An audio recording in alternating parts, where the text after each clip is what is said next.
Bonjour à tous et bienvenue sur Tesla Alsace. Alors aujourd'hui, je voulais parler d'une info qui passe plutôt inaperçue en France, mais pas aux États-Unis, hein, car là on parle du pick-up, même de la voiture la plus vendue aux USA, qui est vraiment une icône hein, aux États-Unis, le F-150 qui passe au tout électrique. Et là, ça peut vraiment changer la donne en termes de mentalité, surtout pour les Américains hein, qui adorent ces gros pick-up qui consomment généralement énormément.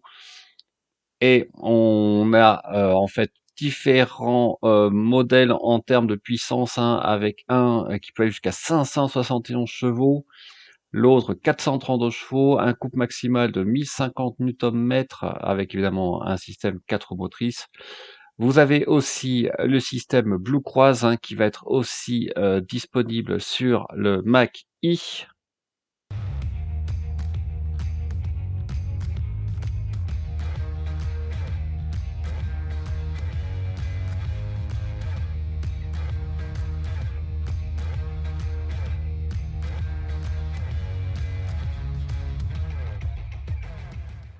Alors ce système Blue Cruise, hein, c'est loin d'être anodin, hein. C'est déjà plus de 160 000 km d'autoroute gérée aux États-Unis et Canada. C'est comme l'autopilote de Tesla en fait qui gère le maintien dans la voie et la distance avec les véhicules qui vous précèdent, avec en plus une mise à jour over the air hein, du système embarqué de la voiture avec la technologie Sync 4, l'écran qu'on reconnaît bien, hein, qui correspond aussi à celui plus ou moins de la Mach-E.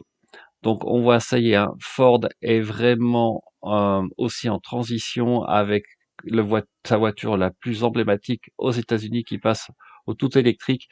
Alors vous avez aussi d'autres fonctions intéressantes hein, de cette voiture, notamment hein, la possibilité de pouvoir utiliser l'énergie de la voiture pour alimenter votre maison. Hein, c'est la véhicule to home. Alors on n'a pas la capacité de la batterie, mais après cet article de Inside EV, on pourrait charger jusqu'à 10 jours, utiliser pendant 10 jours la batterie de la voiture pour une consommation raisonnée de sa maison, avec une puissance maximale de 9,6 kW. Donc ça correspond hein, à mon abonnement EDF à l'heure actuelle de 45 ampères.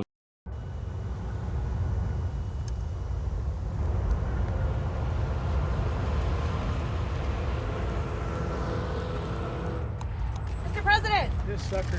Vous voyez, hein, même le président américain a testé le F-150 qui commencerait à 40 000 $ aux États-Unis avec le petit, entre guillemets, pack batterie. D'après les premières estimations, il y aurait déjà plus de 40 000 commandes en quelques jours du F-150 qui a été, entre guillemets, aussi félicité par Elon Musk. Mais évidemment, on est loin hein, des commandes pour l'instant du Cybertruck, mais en tout cas, c'est très encourageant pour Ford de sa transition donc pour son véhicule le plus emblématique vers l'électricité. En plus, honnêtement, ça fait vraiment sens pour un tel mammouth hein, de passer électrique, puisque vous pouvez mettre des grosses capacités et puis surtout la capacité de chargement est encore plus importante par rapport au F-150 thermique, puisque vous gagnez aussi tout l'espace du coffre avant.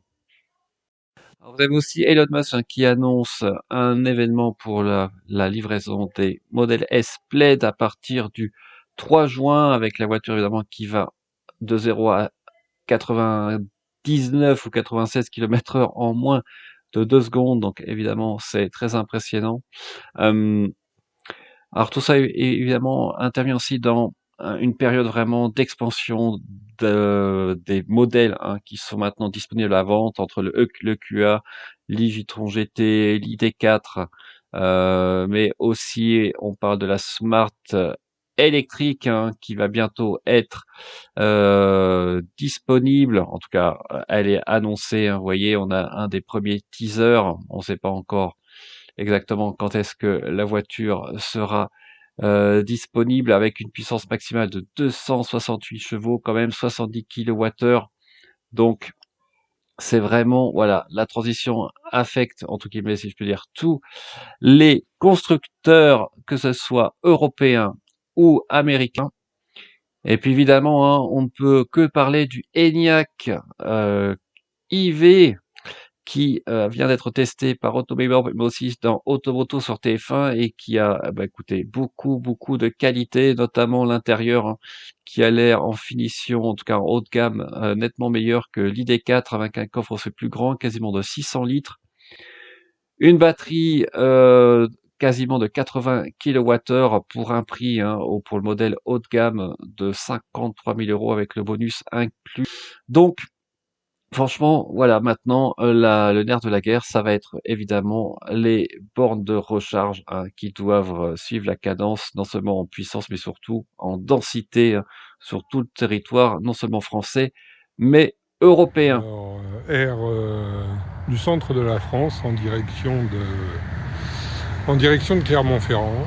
Il n'y a que la borne 50 kg qui fonctionne. Après plusieurs essais sur les autres bornes qui normalement devraient délivrer du 77 kg, aucune ne fonctionne.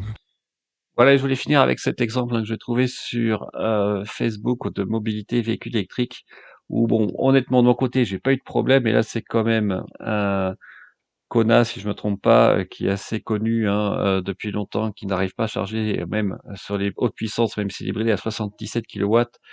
Ça pose quand même problème, hein, cette compatibilité, hein, des bornes, pas que Ionity d'ailleurs, il faut quand même qu'on ait un système standard qui marche à tous les coups avec tous les véhicules électriques sur le marché. Voilà, mais écoutez, j'espère que cette petite vidéo vous a plu. Je vous souhaite une très bonne fin de week-end et on se dit à très bientôt sur Tesla Assas. Ciao!